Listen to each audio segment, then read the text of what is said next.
107.5. Di biro ang sumulat ng awiting para sa'yo. Para akong isang siraulo, hilo at lito. Sa akin pang mina ng piano, tiklado'y pilit nilaro. Baka sakaling merong tonong bigla na lang umusbong.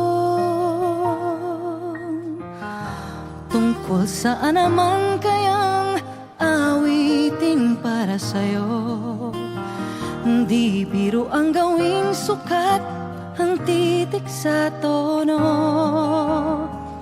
10 man aking diksyonaryo kung ang tugma'y tiwas to.